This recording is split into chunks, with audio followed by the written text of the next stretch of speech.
Match के बाद DRS पर हुआ बहुत बड़ा ड्रामा। बेन स्टोक्स आखिर क्यों गए अंपायर के पास और अंपायर और बेन स्टोक्स बात करते नजर आए थे। राजकोट में इंग्लैंड ने शर्मनाक हार का सामना करा और ऐसे में बेन स्टोक्स मैच के बाद अंपायर के पास गए थे। क्या है ये डीआरएस का ड्रामा, आपको पूरा एक्सप्लेन करेंगे। बट श्वेता, सबसे पहला टेस्ट वाइजैक मुकाबला, जैक क्रॉली की wicket, umpire call similar wicket, बहुत एग्जैक्ट सिमिलर नहीं मानूंगा लेकिन वहां पर भी बेन स्टोक्स का मानना था कि मेरे हिसाब से वहां पर जैक क्रॉली आउट नहीं थे, वो टेक्निकल फॉल्ट थी लेकिन वहां पर आउट हो गए थे Jack Crawley. Coming back to the third test, तीसरे टेस्ट में बस फर्क इतना था कि पहले में आप जीत गए थे और तीसरे मुकाबले में आपको हार का सामना करना पड़ा और वो भी बहुत शर्मनाक हार। बिल्कुल, अगर आपको आवाज उठानी थी तो पहले मुकाबले में ही उठाते जब आप जीत गए थे। वो तो वही वाली बात होगी कि भाई आप हार गए तो आपसे अपनी हार हजम नहीं हो रही, फिर उस चीज के लिए आप ड्रामे कर रहे हो कि डीआरएस का सिस्टम गलत है, अंपायर कॉल का सिस्टम गलत है, फिर आप सिस्टम को दोष दे रहे हो। हार हार होती है, जीत जीत होती है और जो रूल है वो रूल है।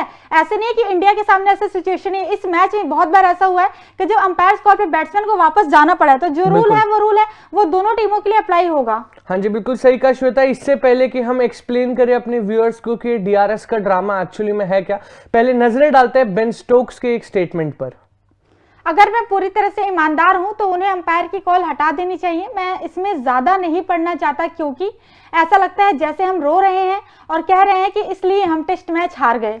बिल्कुल, ये था बेन स्टोक्स का बयान। बेन स्टोक्स का मानना ये है कि अंपायर्स कॉल हटा ही देनी चाहिए और बेन स्टोक्स वहां पे बहुत इजीली कह रहे हैं कि भाई मैं ज्यादा इस पर बात नहीं करना चाहता क्योंकि ऐसा लगेगा कि हम रो रहे हैं वहां पे, लेकिन आपकी मीडिया और पहले मुकाबले में जो आपने करा था उसके बाद अब तीसरे मुकाबले में ये रोना ही नजर आ रहा है। श्वेता, अगर एक्सप्लेन करें, जैक क्रॉली वहां पर स्ट्राइक पर थे, बुमराह बॉल डाल रहे थे वहां पर और बुमराह ने वहां पे पैड्स पे हिट करा था जहां पर अंपायर्स ने आउट का फैसला सुना दिया था। फिर जब रिव्यू पर बात गई तो वहां पर अंपायर्स कॉल हुआ था और अंपायर्स कॉल की वजह से जैक क्रॉली आउट हो गए थे और जैक क्रॉली की विकेट हमें पता है बहुत क्रूशियल थी। अगर आप इस फोटो में देखेंगे तो बॉल बहुत स्लाइड टच कर रही है विकेट्स को, एक तरह से ना के बराबर ही टच कर रही है। अब इस पर बहुत बड़ा बवाल ये हो गया क्योंकि बेन स्टोक्स गए अंपायर के पास, फिर बेन स्टोक्स और अंपायर्स की जो बातचीत थी वो उन्होंने वहां पर सामने आके बताई। उन्होंने बताया कि अंपायर्स ने बेन स्टोक्स को यह कहा है कि भाई ये फोटो गलती से आ गई है, एक्चुअली में थोड़ी और बेटर क्लैरिटी है, बॉल लग रही है स्टंप्स को। तो ऐसे में बेन स्टोक्स कहते हैं कि भाई ये टेक्निकल ग्लिच है तो अंपायर्स कॉल ऐसे में होना ही नहीं चाहिए। ऐसा तो नहीं हो सकता कि टेक्निकल ग्लिच है तो ऐसे में अंपायर्स कॉल नहीं हुआ, क्योंकि रूल तो आपके लिए चेंज नहीं किया जाएगा। जो रूल है वो रूल है, जो फैक्ट है वो फैक्ट है। अब बेन स्टोक्स इसके ऊपर कुछ भी कह ले, अगर यही मुकाबला ये जीत गए होते तो फिर ना अंपायर के पास जाते ना ही कोई ड्रामा होता, क्योंकि पहले मुकाबले हमने देखा था जीत गए थे तो ऐसा कोई ड्रामा नहीं हुआ। लेकिन उसके बाद से फिर मैच के बाद आप अंपायर के पास जा रहे हो, इतनी सारी आप चीजें बोल रहे हो, तो ये मुझे लगता है कि गलत है। भाई अपनी हार को एक्सेप्ट करो और मूव ऑन करो। बिल्कुल सही कहा। और श्वेता, ये साफ सीधा असर है, 400 प्लस रन से आप हारे हो तो ऑब्वियसली आपको बहाने के लिए कुछ ना कुछ चाहिए। ये बेन स्टोक्स नजर आ रहे हैं अंपायर से बात करते हुए, अंपायर्स के पास गए, ऑब्वियसली वो शर्मनाक हार भुलाने के लिए आपको कुछ ना कुछ चाहिए ही।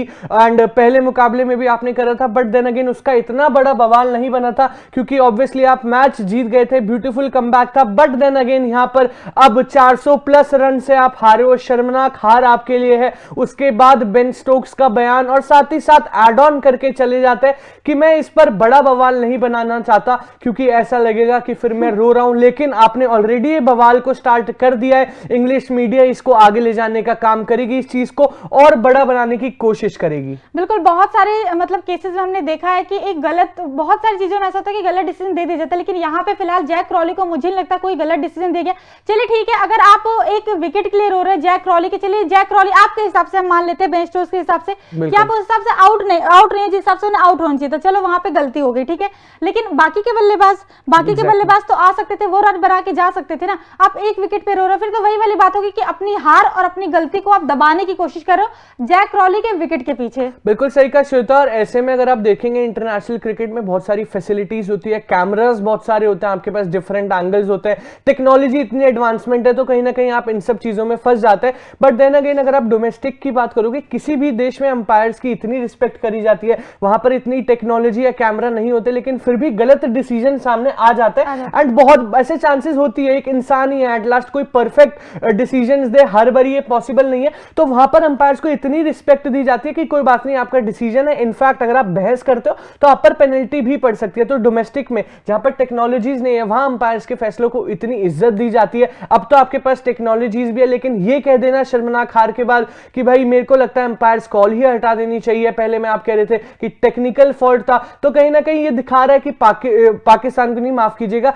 इंग्लैंड को इस हार का बहुत ज्यादा असर पड़ा है। बाकी आप अपना ओपिनियन इस बारे में बता सकते हैं कमेंट सेक्शन में। तब तक के लिए देखते रहिए तूफान स्पोर्ट्स, लाइक शेयर सब्सक्राइब। तूफान स्पोर्ट्स।